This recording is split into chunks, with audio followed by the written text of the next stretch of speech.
Bienvenidos y buenas tardes en el nombre del Señor. Os doy a todos y a todas la bienvenida. Es una alegría para mí de poder presentar este canal nuevo de YouTube donde vamos a centrarnos como siempre en la palabra de Dios desde la iglesia de Arco de la Frontera. Si nunca lo habéis hecho o quieres comentárselo a alguien que no lo ha hecho, es muy sencillo. Es tan sencillo como poner en la búsqueda Asamblea Cristiana de Arco. Si estás dentro de YouTube y pones eso, te aparecerá nuestro canal. Ya llevamos publicado varios cultos. A pesar de las condiciones del coronavirus, ya desde la fase 2 hemos empezado a reunirnos en la iglesia y hemos empezado a publicar los vídeos de YouTube que hemos grabado en la iglesia, los hemos publicado después en este canal. Y os damos la bienvenida a todos los que os añadí, porque desde la iglesia de Arco, consejo, los miembros, todos los que participamos en la iglesia, estamos deseando de participar contigo, aunque sea a través de estos medios digitales, de la palabra de Dios, porque la palabra de Dios es viva y eficaz y podemos transmitirla de manera presencial o también a través de estos medios tecnológicos. Es para mí una alegría enorme daros a todos la bienvenida a este canal y quiero que de corazón, de parte de toda la iglesia, que Dios te bendiga a través de estos vídeos. También quiero saludar a todos nuestros miembros de iglesia, de nuestra querida iglesia de Arco, que no pueden asistir por el tema del coronavirus. Gracias a Dios, pues a día de hoy no hay enfermos por este motivo, pero hay otros motivos y hay otras vulnerabilidades que hacen que algunos hermanos, pues a pesar de que llevamos ya 3 cultos, no han podido venir. Y llevamos ya 3 meses sin vernos presencialmente. Eso se nota. Se nota, no es lo mismo, hermano, que tú me estés viendo por aquí, que yo te vea cara a cara y anhelamos todos vernos juntos como antes. Pero mientras que se podemos y no podemos, quiero que Dios te bendiga también ahí donde estás. Que no dejes de tener tu comunión con nosotros, a través de llamadas, a través de este canal, a través de recibir la palabra de Dios que como hemos dicho, pues quiera seguir transformando nuestras vidas. Por eso, a los miembros que no pueden asistir o que en algún momento puntual no pueden asistir, que Dios bendiga. Especialmente también a los niños que desde casa no pueden estar viniendo a la iglesia y echan de menos la escuela dominical. Un besito a todos porque sé lo duro que puede ser esto en un momento dado. Bien, pues una vez dada la bienvenida a este canal, os pido también que si vais a participar de manera frecuente en lo que es la visión de estos vídeos que vamos a publicar, os animo a que os suscribáis. Simplemente porque es más cómodo. No estamos pidiendo seguidores como la gente del mundo. ¿No? Nosotros somos seguidores de Cristo y estudiamos la palabra de Dios. Tenemos claros nuestros principios. Seguir sus huellas, no seguir a ningún hombre.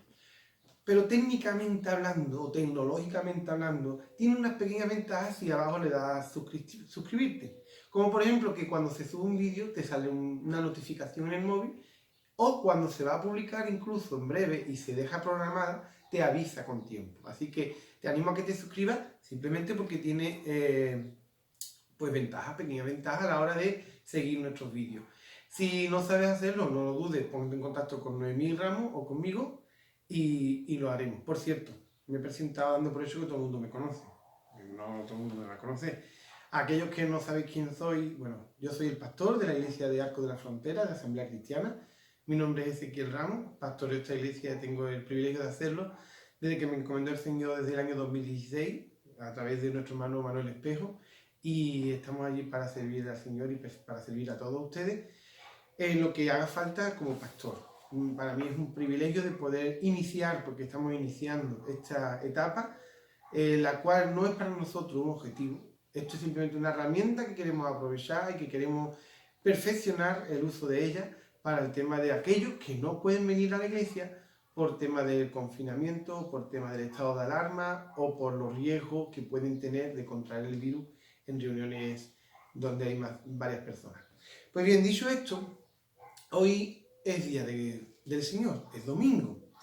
Y quiero compartir con todos vosotros la palabra de hoy, 7 de junio, hoy es domingo, 7 de junio de 2020. Quiero compartir con todos vosotros la palabra que el Señor ha puesto en mi corazón con respecto a hoy, el día del Señor. Cosas de familia. Si quieres titularla, yo le llamaría cosas de familia. Pero antes de ir al texto en sí y antes de desarrollar el texto, Me gustaría recordar cuál fue la palabra del domingo pasado, domingo 31 de mayo. Hermano, el domingo pasado hablamos de la parábola del sembrador. Y hablando y desarrollando dicha parábola, nos centramos en un personaje que curiosamente no era el sembrador, como algún hermano apuntaba desde las bancas, ni tampoco eran los distintos lugares donde cayó la semilla. Precisamente el personaje donde nos centramos fue la semilla. Porque la buena semilla, esa palabra del Evangelio, palabra de Dios que Dios siembra, a través de personas, a través de su iglesia, entonces antiguamente con el mismo Jesús y sus discípulos, esa palabra Dios tiene un propósito. Y para aquellos que aún no creen en Él, el propósito de esa palabra es que crean. El propósito de toda la palabra es que crean. Que crean que Jesucristo es el Señor. Que crean en el Evangelio. Que crean que realmente no se puede vivir sin Dios. Que reconozcan que hay una deuda que pagar con Él. Que puedes estar en paz quizás con tu conciencia a base de autoengañarte, pero con Dios no vas a estar en paz jamás, a no ser que le pidas perdón por tus pecados y que reconozcas que Jesucristo murió por ti para salvarte. Cree en este Evangelio tú y serás salvo. Confiesa con tu boca, cree con tu corazón y serás salvo. Esa palabra bendita, ante esta palabra del Evangelio tenemos, según la parábola del sembrador, 4 escenarios, 4 posibilidades, 4 formas de recibirla. Y dijimos el domingo pasado esas 4 actitudes que en realidad lo que nos marcan son 4 prioridades que hay en nuestro corazón. 4 prioridades. Está el primer grupo de personas, la primera actitud, cuya prioridad es seguir viviendo en este mundo conforme la corriente de este mundo. Es decir, dejarse llevar. Vivir de manera, digámoslo así, la actitud es el que va en plan a verlas venir. El que va en plan a verlas venir, es decir, el pasivo, el que sigue la corriente, el que sigue el sistema. Cuando estás en ese grupo, la palabra de Dios no te impacta. Se la lleva el viento. O como dice mismo Jesucristo, llega a Satanás y la roba. Es decir, no hace mella en ti. Si pasas de todo, pasas de plantearte si existe Dios, pasas de plantearte si realmente merece la pena creer o no. El segundo grupo, la segunda actitud o segunda prioridad es aquella persona cuya prioridad está en sentirse bien, en sentir buenas emociones, en buscar buenas emociones. El sentimiento, el emocional. Cuidado porque este mundo ahora mismo está dejándose llevar por las emociones. Incluso muchos hacen deporte porque dicen, es que me siento bien. No para estar en forma o para tener buena salud, ¿no? Es verdad que el deporte produce ese tipo de efectos de sentirse bien, pero el objetivo realmente es para ganar salud.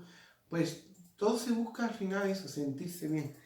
El emocional. En ese grupo entran aquellos que reciben la palabra y sienten gozo, pero cuando ese gozo pasa, cuando se encuentran las primeras pruebas, los problemas, los conflictos con la fe, abandonan la fe, porque su prioridad no es la fe, su prioridad es sentirse bien. El tercer grupo está enclavado en aquellas personas cuya prioridad es el afán de mejorar. El afán de mejorar. Y diría, y bueno, ¿qué tiene de malo mejorar? El progreso no es malo. El tema está en qué progresamos, en qué están puestas nuestras expectativas. Porque si el progreso es de tener y tener, mejorar teniendo, o mejorar con uno mismo, como hoy en día se proclama a los 4 vientos, por todos los psicólogos, etc. Mejorar por mejorar, el progreso. El fin de todo el progreso. Pues entonces hay otro problema. Porque si el motor de impulso te engañas a ti mismo y al final te dejas llevar por lo que hoy en día es la realidad, que es el capitalismo, que es el tener por tener. Porque la gente no mide la mejora por el interior, sino por el exterior. En este caso, te dejas llevar por ese afán y entonces se ahogará la buena semilla. El afán de esta vida, la avaricia, la codicia. Eso hará que cuando realmente se ponga a prueba tu fe, tus prioridades están en otras cosas. están en ti mismo, y no están puesta tu objetivo, tu mirada en el cielo. Y el cuarto y último grupo o actitud que debemos que es la correcta que se debe de tener, es aquel que recibe la palabra, se somete, se contagia, se cautiva, se enamora por la palabra, se convence a sí mismo de que lo mejor es hacerle caso a él, a su voluntad, y da mucho fruto. Es la palabra que, donde la semilla cae, llega hasta el profundo de la tierra, es decir, hasta lo profundo de tu corazón, la palabra de Dios. Realmente la crees, realmente mueres a ti mismo, rechaza lo que te impide realmente conectar con Dios, reconoces tus pecados, te arrepientes, le reconoces a Él, lo aceptas, le abres la puerta. Él entra de par en par, Él viene a cenar contigo. Y entonces, en ese caso, te transforma de tal manera, ordena tu casa de tal manera, limpia tu interior de tal manera, que produces fruto a 30, a 60 y a 100 por uno. Ese caso, esa actitud es la prioridad, es aquella donde la prioridad número uno es Él, es estar bien con Él, es conocerle mejor a Él y es seguir sus pasos, porque sus pasos nunca dañan, sus normas nunca hacen daño, sus pasos siempre son para bien. Así que, hermano, después de este resumen de la palabra pasada, lo hago porque es importante que estemos en el contexto de lo que estamos predicando durante este año, que es andar como es digno del Señor. Y Él se merece que tú dejes que la palabra entre en tu vida, que la palabra produzca frutos. Él se merece que tú obedezcas a la palabra y que nuestras vidas sean ordenadas conforme a su palabra. 4 actitudes, no todas eran buenas. Solo una era la válida. Pues bien, ahora vamos a ir a la palabra de hoy. La palabra de hoy no habla de actitudes, habla de argumentos, porque el Evangelio de Cristo son argumentos, ¿sí? Son argumentos. ¿Hace falta fe? A ver, yo soy un hombre de fe y soy un hombre de ciencia. La ciencia me apasiona, la ciencia es un reto. La ciencia es un reto. Algunos entienden la ciencia mal. La ciencia es un reto. Es un método, una forma de vivir y de trabajar. Es un reto porque en un mundo donde el ser humano es imperfecto y donde el ser humano es incompleto en cuanto a que no lo conoce todo, en cuanto a que no lo domina todo, la mejor manera, humanamente hablando y físicamente hablando, de avanzar en el conocimiento y en alcanzar las cosas es a través del método científico. Es decir, primero reconocer lo que no conocemos. Ahí empieza el método científico, reconociendo los problemas que no controlamos, los detalles que aún no hemos descubierto. Una vez que reconoces el problema, el método científico te permite elaborar hipótesis de, oye, pues creo que hay que poner un poco de fe en las teorías que por lógica, que por la razón, se nos aparecen en la mente aquellos que fueron inspirados como Newton, aparte de la grandísima capacidad que tenían Newton, Einstein, etc., una capacidad innata de analizar, de ver, de percibir cómo eran las cosas. Aparte, tuvieron esa necesidad de inspiración en un momento dado para que, es como el poeta que en un momento dado necesita esa inspiración, pero el científico también la necesita para finalmente, con mucho trabajo, sin derrotarse, sin tirar la toalla, cuando no encuentra esa inspiración, al final encuentra una hipótesis y ahí que viene, ahora viene el trabajo. Cuando se encuentra la hipótesis que nos ayuda a solventar ese problema, la ciencia dice, pues a trabajar. ¿Qué es trabajar? Demostrar la hipótesis con ellos, con hechos. Pues el Evangelio empieza también con una pregunta. Sigue con una hipótesis. Y finalmente, los que aceptamos esa hipótesis, vivimos, experimentamos realidades de que esa hipótesis ha sido confirmada. No estoy hablando de que esto sea ciencia. La fe es la fe. No, aquí no hay diagramas, ni fórmulas, ni ecuaciones, no. Dios lo ha hecho así queriendo. para que todos puedan alcanzar por la fe a Jesucristo. No por obra, ni por trabajo, ni por ciencia, ni por conocimiento, ni por sabiduría, no, por fe. Porque por fe andamos, por fe vivimos y todos somos capaces, todo ser humano, más o menos inteligente, más o menos trabajador, más o menos con la cultura que sea, de la raza que sea, del género que sea, podrá acceder así a la fe que es de Jesucristo. Pero yo, como estaba diciendo, hombre de ciencia y de fe, os pongo un reto. ¿Cuál es el reto? El reto es hoy la pregunta, el problema. ¿Quién es Jesús? ¿Cuál es la verdadera identidad de Jesús? Y ante esa pregunta, ese trilema que entre otros fue propuesto de los primeros por C.S. Lewis, el autor de las Crónicas de Narnia y otros tantos libros, famoso por su apologética, por su defensa de la fe, cuando era ateo, cuando de joven y adolescente abrazó el ateísmo, más adelante, dando en clase, siendo profesor de la universidad, cambió, se convirtió, creyó. Y pasó del ateísmo más acérrimo al cristianismo más exacerbado en cuanto a en positivo. Pues bien, este hombre propuso eso, que ante Jesús tenemos un dilema. Podrás pensar que era un loco, porque si lees el Evangelio y lo que ahí se cuenta es lo más cercano que tenemos a lo que él dijo, podrás creer mejor, más o menos en la Biblia. Pero tendrás que reconocer que lo más cercano a las palabras de Jesús está en el Evangelio. No te vayas a Flavio Josefo ni a ningún historiador, que hablan referencias pequeñas de él, pero no lo citan.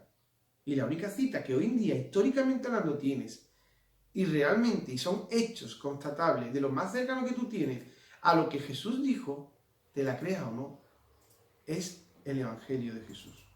Pues bien, si analizas el Evangelio históricamente, literariamente, como tú quieras, no podrás dejar de reconocer que por esas palabras Jesús solo puedes enclavarlo en tres categorías. O era un loco, o era un mentiroso, o decía la verdad. Repito, o era un loco, o era un mentiroso, o decía la verdad. Y fíjate el texto que vamos a ir. Marcos, capítulo 3, versículo del 20 en adelante, le voy a dar lectura, pero quiero que estés atento, porque aquí se vierten esas tres opciones que tú tienes para creer hoy en día. Si eres ya creyente, no hay que elegir, ya lo tienes claro, pero te va a venir bien escuchar lo que tenemos aquí que decir respecto a la identidad de Jesús. ¿Por qué he titulado la predicación, y vuelvo a recordar, cosas de familia? Luego lo veréis, porque por medio está la familia, siempre está la familia. Dice así Marcos capítulo 3, versículo 20. Bueno, el 19, el versículo 19 dice, Judas Iscariote, el que le entregó, está hablando de los apóstoles que él había elegido, deja para el final el texto al apóstol Judas. Y dice después de eso, estaba Jesús con sus apóstoles, los había elegido en un monte, estaba afuera de la ciudad, y dice el texto, y vinieron a casa. Y se agolpó de nuevo la gente, de modo que ellos ni aún podían comer pan. Cuando lo oyeron los suyos, vinieron para prenderle, porque decían, está fuera de sí. Aquí está el primer argumento. Estamos en el año de popularidad de Jesús. Estamos en un año donde Jesús alcanza tales cuotas de popularidad, no en Instagram, no en YouTube, no, en la vida real, que no podían descansar en casa. Hacía tiempo que se había propagado su fama de tal manera que no podía entrar en las aldeas ni las ciudades. No podía, se agolpaba a la gente y no lo dejaban pasar. Tenía que ir a las afueras. Y en el mar, por ejemplo, también tenía que montarse en barcas y desde el agua predicar, hablar la palabra a los que estaban en la orilla, porque no tenía espacio para sí. Como para que tuvieran coronavirus entonces, ¿verdad? No era el momento de coronavirus. Dios tenía todas las cosas en control. Pues bien, en ese contexto, después de haber elegido a sus apóstoles, a los 12, vuelve a su casa, el centro neurálgico donde tenía su casa en Capernaum, y allí, en su casa, allí donde introdujeron a un paralítico por el techo, rompiendo el techo, allí donde, bueno, él vivía no muy lejos de la casa de Pedro, y David se había desplazado después de un día de sinagoga, del día del Señor, un sábado, a la casa de la suegra de Pedro y la había sanado. O sea, aquello era aquel contexto, un contexto familiar de Jesús y de sus discípulos. Estaba llena la casa estaba llena. ¿Y qué ocurrió? Toda la gente que se enteró que estaba en casa fueron y no lo dejaban comer. El año de popularidad. ¿Jesús qué había hecho hasta aquí? ¿Qué había hecho? Había predicado el sermón del monte, las palabras en la sinagoga donde empezó su ministerio. O sea, había hecho tantos milagros, había sanado a los enfermos de Capernaum, a todos los enfermos de Capernaum. Luego habían traído más enfermos y ahí estaba el paralítico. Ya había ido por las aldeas y por los alrededores, ya había ido a Nazaret, a su ciudad natal, donde dijo que allí no creían en él, lo habían visto desde pequeñito y había ahí una barrera psicológica de admitir que ese chaval, que se había criado con ellos, que había correteado con ellos, que había pegado el tirón con ellos, había una barrera para admitir que ese chaval realmente pudiera ser el Mesías. Y de ahí viene que Jesús, viendo el endurecimiento de ellos y el corazón de ellos, decide no hacer un milagro. Y sabéis lo que, cuando habla en la sinagoga y dice y admite lo que eres, que viene a que se cumpliera la profecía del Mesías, los quieren apedrear. Los quieren apedrear. Su familia estaba al tanto de todo. Y ya la familia toma una decisión. Su familia, sí. Sí, su familia, hermanos, hermanas.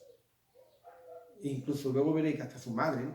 Vamos a por él, porque está fuera de sí. Dice el versículo 21, cuando lo oyeron los suyos, y cuando se traduce los suyos no está hablando de sus amigos, no. Él tenía a sus discípulos, estaban con él tenía a los apóstoles ya escogidos, los acababa de escoger. No está hablando aquí de sus familiares, en la carne. Sabéis que Jesús dio un milagro en él. Muchos no lo quieren creer, muchos se ríen, muchos bromean con el tema de la virginidad de María cuando concibió a Jesús. Pero tenía que ser así, ¿por qué? Porque realmente era humano, ahí está el milagro de Jesús, era verdaderamente humano, pero verdaderamente Dios. Y eso no puede salir del hombre. Es decir, si fuera todo puesto por el hombre, hombre y mujer, no puede haber esa combinación tan especial. Por eso dice la palabra que el Espíritu Santo obró en María, concibió en María, fue el que puso a Jesús en María. Y María lo parió, tuvo el parto de Jesús y ya está. Pero su entorno familiar era ese, era el que era, de carne, ¿no? María y los suyos. Pero fueron a por él. No entendían, no aceptaban tampoco sus familiares lo que estaba pasando a Jesús, lo que hacía. Echaba tantos demonios, estaba en movimiento, creciendo tanto los discípulos, como los seguían.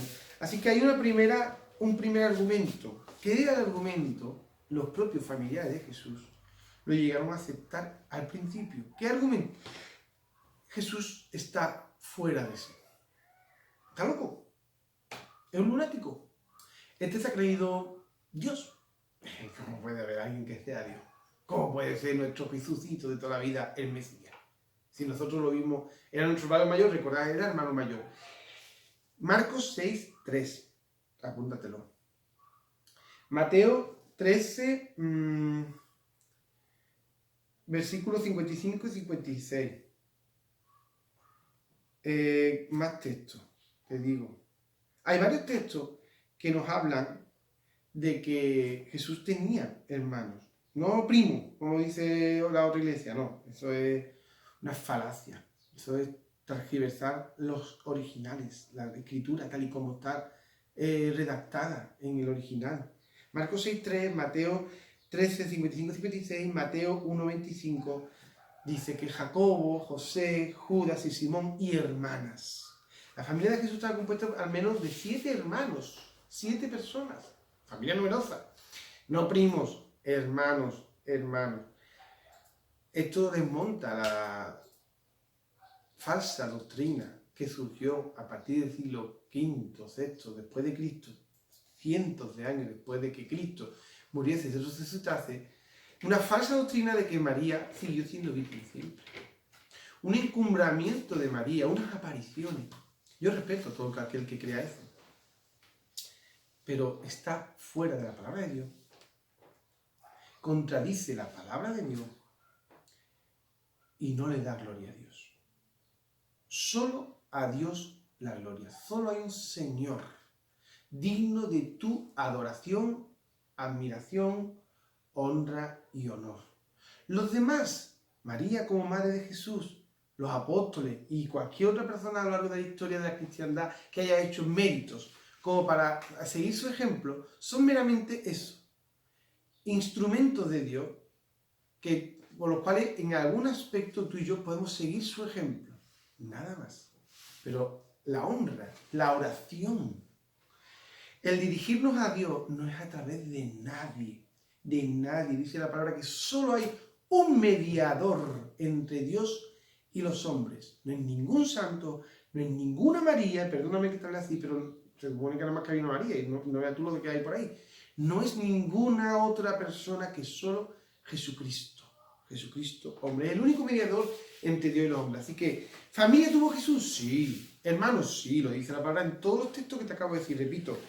Marcos 6:3, Mateo 1:25, Mateo 13:55 a 56. Y no es que Jesús viudo tuvo otros hijos con... No, María estaba viva. En todo caso, la viuda sería María. No es que María se rehiciera la vida con otro hombre y tuviera otros hijos. No. Esos argumentos son invenciones. Porque y al fin y al cabo, la clave está en que Jesús tenía hermanos. Y estos hermanos y su familia vienen a por él porque creen que está loco. Así que este es el primer argumento que tú podrías seguir. ¿Tú crees que Jesús realmente estaba loco? Algunos lo pueden creer. Algunos pueden creer esto si leen la palabra. Pero piénsalo bien, qué locura ayudaba de esa manera a los hombres. Qué locura daba su vida por los demás. Qué locura que no solamente dio esperanza cuando él vivió, no solamente dio esperanza cuando él murió, sino sigue dando esperanza 2000 años después. Es una bendita locura. Así que créeme que no es locura, es fe. Y merece la pena que la abraces. Rechaza ese argumento de que Jesús estaba loco. Y cree con todo tu corazón que Jesús decía la verdad. Yo y el Padre uno somos. El que me ha visto a mí, ve al Padre. Arrepentíos y creed en el Evangelio. Y tantísimas otras palabras donde, si las crees, tu vida cambiará por la palabra de Jesús. No es una locura para este mundo, pero es la verdad de Dios. Créela. Segundo argumento de la historia que C.S. Lewis también trabaja, también nos diagnostica. Era un mentiroso. Algunos piensan que Jesús era un mentiroso. ¿Por qué? Porque trataba de acaparar tanta fama y tanto popularidad como muchos hoy en día que, mira, aquí, por ejemplo, en este vídeo, hay un pequeño engaño. Muchos hoy en día ponen una máscara, o sea, ponen un escaparate detrás de la pantalla, pero lo demás no tiene nada que ver. Yo ahora mismo tengo un pequeño secreto, lo sabemos mi hermana y yo. Me estáis viendo con un polito, pero si cogierais la parte que está por debajo de la mesa, estoy en chancla, estoy en mi casa. Como mucha gente ha estado en este confinamiento, estoy cómodo. Entonces, aparentemente estoy formal, pero realmente tiene trampa, tiene cartón, no estoy tan formal, estoy en pantalones cortos y chancla por abajo. Entonces, en este mundo de eso sabemos mucho, que hay mucha gente que detrás de la imagen hay un mundo que después de verdad no es tal así. Todas las personas que alcanzan popularidad, pues hay muchas personas que son suspicaces, que sospechan, digo, pues algo habrá detrás de eso, ¿no? Jesús alcanzó tan poco tiempo, tantísima popularidad, que también ese pensamiento, esa actitud, se implantó en los corazones de muchos. Pero luego están los que quieren pruebas, la gente que no se conforma con el pensamiento, con la sospecha, sino que quieren comprobar si de verdad esa persona es de verdad, es auténtica o es una máscara, ¿no? En la tele hay gente, pues, que tiene un papel. Eso es lo peor que puede pasar, porque después a la hora de la verdad, en algún momento lo pueden pillar. Lo mejor es ser tú mismo, porque así no tienes que esconderte nunca de nadie. Pues a Jesús le quisieron ver la trampa. el cartón. Y entonces los eruditos desde Jerusalén, cuando oyeron de tanta fama y se había formado tan revuelo en esos meses o año, primer año de popularidad de Jesús, mandaron escribas eruditos de la palabra a Galilea a inspeccionar lo que Jesús estaba haciendo. Esa es la segunda postura. Manda a los eruditos porque no se conforman con la sospecha, no se conforman con el mal pensamiento de, no, esta será mentiroso. Vamos a ver. Y llegan y ven, inspeccionan, preguntan, entrevistan al cojo. Y ven que era cojo, que había pruebas de que era cojo. Y ya no es cojo. Inspeccionan, preguntan, inquieren en el ciego. Y que era ciego, que había pruebas de que era ciego, pero ya no es ciego. Y con el mudo, y con el paralítico, y con los endemoniados. Y llegan a una conclusión: las obras de Jesús, sus milagros, son verdad. Bueno, pues hay que cogerlo por otra manera. Y lo intentan pillar por la doctrina. Y en los capítulos primeros de Marcos veréis que le echan en cara que sus apóstoles, sus discípulos y él trabajen el día de reposo. Y Jesús, ¿sabe qué hace? Le contesta con la palabra de Dios. Así que intentan argumentarle la palabra. Los hechos no podían argumentárselo. Eran notorios y eran verdad. Pues ahora vamos a ir por su doctrina. Intentan contraargumentarle la doctrina de cómo se vivía él y sus apóstoles el día del sábado, el sagrado día de reposo, y Jesús sabe más que ellos. Con la palabra de Dios en la mano, maneja mejor la escritura que ellos. Bueno, pues van por otro lado. Oye, Jesús, ¿cómo es que te reúnes con los pecadores, con los publicanos? Y Jesús, con la palabra de Dios, los desmonta. Así que ya no tienen otra. Y si lo único que se les ocurre es pensar, porque no pueden con sus hechos, eran reales, no pueden con su doctrina, era más poderosa que la de ellos, que era un mentiroso. Pensar que él realmente no estaba allí para provocar, para promulgar que la gente se acercara a Dios, que se supone que era lo bueno, que se supone que era lo que querían los escribas, que se supone que era lo que querían los fariseos, los saduceos, la gente de Dios en aquella época, los religiosos de verdad, se supone que tenían que estar contentos si la masa, el pueblo llano, el vulgo, se acercaba a Dios. Debería de ser eso positivo, pero no lo quisieron admitir, porque no admitían a Jesús. Y algunos pensarán ya políticamente, ¿por qué era del vulgo? Porque revolucionaba. No, déjate de políticas. Sí, Jesús era llano. Sí, Jesús no se alineó con el sistema. Sí, Jesús revolucionó la época. Pero no era un antisistema, porque murió por todos. Se sacrificó, no a la violencia, y además venía a salvar nuestras vidas del pecado. Y es a ti. Empieza a pensártelo, el pecado es real, y el pecado es lo que nos mata. No era un antisistema, pero no estaba a favor del sistema. Era un hombre llano, un hombre humilde, nació en un pesebre, se crió como carpintero, pero era el rey de reyes. No lo olvides, soberano Señor. Sí, que tú lo verías, si estuviera allí ahora mismo con una cámara, nos transportaron el tiempo, lo verías como, pero realmente su autoridad emanaba de cómo él era, de cómo él hablaba, de cómo él actuaba. Y por lo tanto, y no solamente se dirigió a los pobres, llegó a decir, él fue de los que dijo, los pobres siempre están con ustedes. El problema no es los pobres. Muchos se centran, los pobres. A ver, hay que ayudar. El pobre fue el primero que dio ejemplo. Fue el primero que atendía al necesitado, al menesteroso. Él fue el que sacó la parábola del buen samaritano. Aquel enemigo acérrimo que todos odiaban, que fue el primero que a una persona necesitada lo ayudó cuando lo necesitaba. Él dio ejemplo. Pero él no venía aquí a acabar con la pobreza. Él venía a acabar con el pecado. Y después vendrá, en la segunda venida, a acabar con la pobreza, entre otras cosas. Así que ese Jesús que estaba impactando era enemigo del sistema, era enemigo de los escribas. Y los escribas no podían admitir, no quisieron, mejor dicho, no quisieron admitir su deidad, sus hechos y su palabra. Por lo tanto sacaron una falacia, una mentira, y propagaron esa mentira por la zona de Capernaum y alrededores. E iban diciendo que Jesús echaba a los demonios, tenía todos esos poderes, fijaros, por Belcebú. ¿Quién es Belcebú? Si no te suena, Satanás, el príncipe de los demonios. Así que, vamos, que era un poseído en verdad, y que estaban engañando a la gente. decía por una parte que se acercaran a Dios, que Dios estaba allí, que Dios los quería, y por otra parte tenía poderes malignos. No se sostiene, pero al fin y al cabo muchos hoy en día y creen que la palabra es mentira, igual que los escribas. Entonces vieron a Jesús, lo vieron actuar, lo oyeron y rechazaron a Jesús. Y con la misma actitud que los escribas entonces rechazaban a Jesús a pesar de las pruebas, hoy en día yo te digo, aquí tienes la palabra, investígala, léela, comprueba si el verdadero cristianismo es malo o no es malo, y te darás cuenta de si realmente merece la pena o no.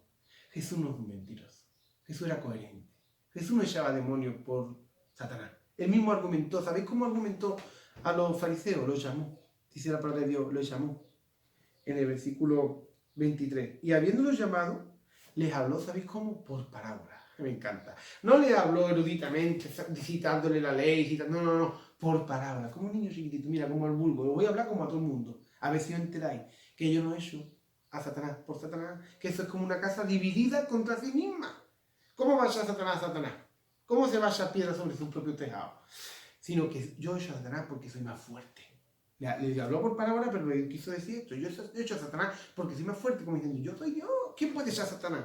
Sino el mismo Señor Jesucristo. Así que les contraargumentó. Tú hoy en día puedes pensar si esto es verdad o es mentira, pero primero tendrás que investigar. Los escribas por lo menos investigaron. Luego llegaron a una mala conclusión por un mal argumento, por una mala actitud de corazón, de no querer aceptar que Jesús decía la verdad. Luego está, por último, el tercer argumento, hermano. El tercer argumento es admitir que Jesús es Dios, que Jesús es el Hijo de Dios, el Mesías, el único que tú necesitas de verdad y que puede salvarte. El tercer argumento es cuando Jesús se enfrenta a sus familiares, o mejor dicho, no se enfrenta, mejor dicho, dice claramente quiénes son su familia. Dice el versículo 31, vienen después sus hermanos y su madre, y quedándose afuera, enviaron a llamarle. Y la gente que estaba sentada alrededor de él le dijo, tu madre y tus hermanos están afuera y te buscan. Él le respondió diciendo, ¿quién es mi madre y mis hermanos? Y mirando a los que estaban sentados alrededor de él, dijo, he aquí mi madre y mis hermanos. Porque todo aquel que hace la voluntad de Dios, este es mi hermano y mi hermana y mi madre. En ese contexto de Capernaum, donde su familia viene por él y los quieren llevárselo como un loco, pero en medio están los escribas, él los manda a llamar y le da respuesta de que verdaderamente él lo hacía de corazón para Dios y él no lo hacía por Belcebú y lo dejó en su sitio. En ese contexto, estando en su casa, donde no se podía ni entrar, estaba aglomerada su casa, perdón, aglomerada, todo el mundo, estaba llena, ¿no? Pues no podían entrar los familiares, sus madres, sus hermanos, no podían entrar. Y mandan a alguien a que diga a Jesús que están allí, que salga a recibirlos. Hombre, aquello era como si alguien hoy en día viene, un familiar tuyo viene desde lejos, desde cientos de kilómetros y viene a verte. No es que hubiera tanta distancia entre Nazaret y Capernaum, pero es que entonces no había coche, ni moto, ni otro tipo de vehículo y había un paseíto. Y no recibir a un familiar cuando viene de lejos. ¿Qué puede pasar para no recibir a un familiar cuando viene de lejos? Aquí la respuesta, aquí no vemos cómo es el recibimiento de Jesús. Sabemos que no se lo llevaron, sabemos que no le convencieron. Unos dicen que la familia de Jesús estaba preocupada porque se estaba ya rumoreando los planes que había contra Jesús. Y es que desde el capítulo 3, versículo 6 de Marcos se ve que los fariseos y herodianos, enemigos acérrimos, partidos políticos enfrentados, más que los de hoy en día, mucho más. O sea, esta gente se decían cosas más graves que lo que hoy en día se puede decir en la Congreso de Diputados. Pues estos se unieron por una causa común, ir en contra de Jesús, destruirlo. Escucharon tantas cosas que estaban preocupados. Unos dicen que podían ir a por él por su preocupación. Otros creen que es que lo vieron fuera de sí, realmente como diciendo, este ha perdido la cabeza. El caso es que se presentan allí en la casa de Jesús. Y cuando se lo dicen a Jesús, Jesús mira a los que están alrededor y dice, ¿quiénes son mi madre y mis hermanos? Jesús tiene un punto de humor, tiene características de humor, porque él no lo sabía, porque preguntaba eso. Lo que está resaltando Jesús es cuál es la voluntad del Padre. La voluntad del Padre para la que Él ha venido. no es quedarse con su familia en la carne, no es contentar, dar honor a la familia, que la familia entonces era un código de vida. La familia mediterránea, la cultura mediterránea judía de entonces, nuestra, la española y de los países alrededor del Mediterráneo, la familia es lo primero. Cuando decimos lo primero es muy fuerte, o sea, rechazar a la familia es algo muy fuerte. Pero Jesús no está rechazando a la familia. Recordad que Jesús hasta el último momento cuidó de su madre y le dijo a Juan, en la cruz muriendo, Juan, he aquí tu madre, como diciendo, encárgate de ella. No, no estamos hablando de que Jesús rechazara. Jesús está identificando lo que a Dios de verdad agrada. Una nueva familia, una familia más importante. Una familia donde allí, alrededor de él, estaban los apóstoles y discípulos que lo habían dejado todo por seguirle a él. Un evangelismo radical. Hermano, el evangelismo no puede estar casado con dos señores, con dos prioridades y con dos metas. No, hay solo una meta y es Jesús. Solo un objetivo de seguirle a Él. Y solo es la cruz la que nos debe de marcar nuestra vida. Así que realmente cree esto, que la verdadera interpretación o intención de Jesús es poner el dedo en este sentido. He aquí mi madre y mis hermanos. Mirando a los que estaban presentes alrededor de Él, dijo, he aquí mi madre y mis hermanos. Y porque, dice la palabra, todo aquel que hace la voluntad de Dios, este es mi hermano y mi hermana y mi madre. Tú quieres ser familia de Dios, quieres ser hijo del Altísimo, quieres que Cristo te llame hermano, hermana, coheredero con Cristo. ¿Quieres pertenecer a ese grupo de la fe? Pues tienes que creer. Tienes que hacer su voluntad, tienes que seguir sus pisadas, tienes que negarte a ti mismo, tienes que renunciar a todo para aceptarlo todo de Él. En este día de domingo te llamo para que te conviertas a Cristo, lo aceptes solo a Él como tu Señor y entres en la familia de Dios. Que Dios te bendiga.